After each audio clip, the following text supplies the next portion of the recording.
Assalamualaikum la famille, assalamualaikum Sénégal, assalamualaikum mbokku Gambie. Di nuyu ñëpp di bëgg ñëpp di share ñëpp comme ça fi ak sa canal famille 221 TV ak sa frère le Sénégambien boys Mr Thiam gars yi di bëgg ñëpp di nuyu ñëpp ku si nekk di la jox sa wàccuwaay. Ousmane Diagne mafia kaj gis ngeen affaire bu triste sax laay wax quoi, affaire bu triste et affaire bu désolant dans la mesure où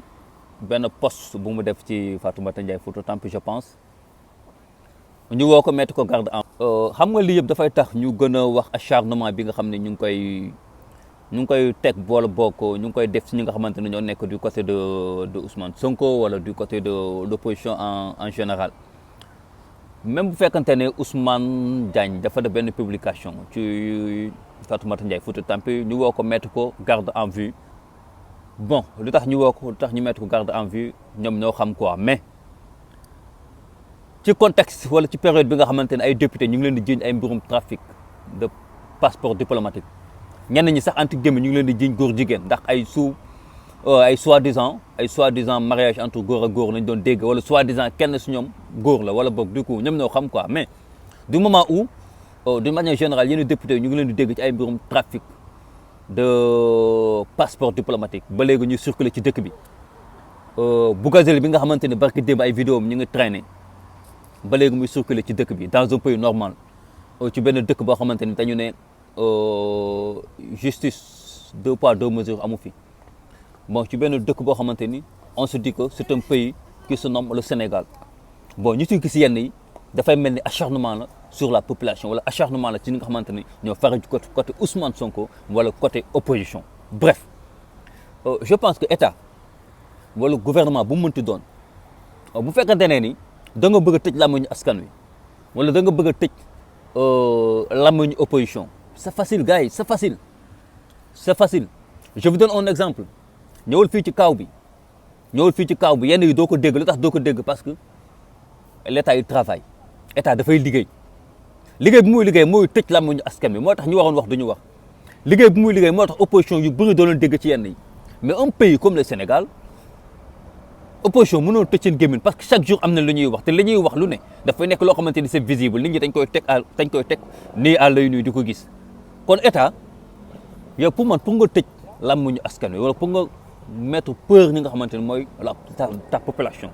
d'une manière générale t'as pas besoin ngay woo nit ñi di leen mettre ay garde à vue wala la gendarmerie wala la police en complicité entre guillemets ak état di créer yenn boucan yi envers les gens. Non état na liggéey bu état liggéey ñëpp noppi bu état liggéey opposition dootul am bu état liggéey activistes yi dootuñu wax et c'est simple. Mais mënoo nekk ci benn dëkk après dund bi cher mënoo nekk ci benn dëkk après nit ñi xiif mënoo nekk ci benn dëkk après nit ñi amuñu liggéey mënoo nekk ci benn dëkk après tali yi demeewul noonu mënoo nekk ci benn dëkk boo xamante ne ça manque de tout et puis nga ne nit ñi dañuy noppi mënut a nekk impossible les gars je suis désolé impossible. Léegi yow dañ lay woo rek ta ngay def lu ndaw sax ñu oo la première chose mooy li ñu njëkk def mooy ñu mettre la garde en vue yàlla nag boo nekk opposition wala nga faree ci côté président Ousmane Sonko boo faree ci côté président Ousmane Sonko moom bu sax sonn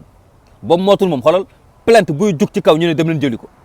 boo mootul plainte buy jug ci kaw ñu ne dem leen jëli ko balaa dara di xaw ñu ne nañ leen ko mettre garde en vue jima la tiital wala jima damm sa làmmiñ wala jima damm say laaf ça passe pas gars yi ça passe pas parce que les gens maintenant sont déterminés nit ñi léegi du ma ne kenn du leen noppiloo de waaye pour tere leen wax yi dafay métti quoi parce que ils ont le mot à dire Ousmane Diagne man lu mu def bon gisuma ci lu war a mën a am garde à vue def benn publication ci Fatoumata Ndiaye photo tampi kooku man ay mbiram sax man dama ciy tayal a wax ndax li mu def ne fi weng loo xamante ni day bon li ñuy naan bës bu bu négatif bu dul fay moom la fay def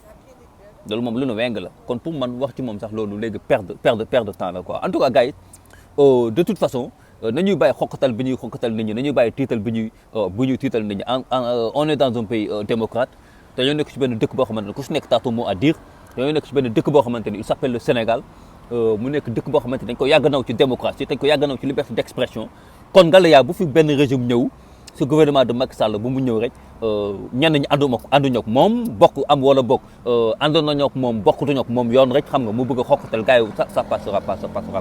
Je pense bien que bu ñu bëggee mbiri dox bu ñu bañee nit ñuy wax c'est simple mooy li ma wax rek no gouvernement liggéey gouvernement bu liggéey askan wi dootuñu am dara lu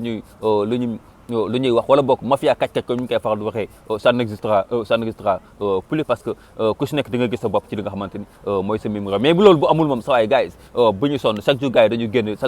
génn di wax te bu fekkoon ne jàpp yi moo tax nit ñu noppi kon nit ñi noppi nañ bu yàgg ndax yàgg nañ ci jàpp ay activistes yàgg nañ jàpp ay nit yoo xamante ni ils ne sont pas du côté du pouvoir te taxul nit ñi ñu ngi wax boobu léegi en tout cas gars yi la moo nekk lu ndaw loo xamante ni am nañ ko tey ci li nga xamante ni mooy arrestation Ousmane Diagne suñu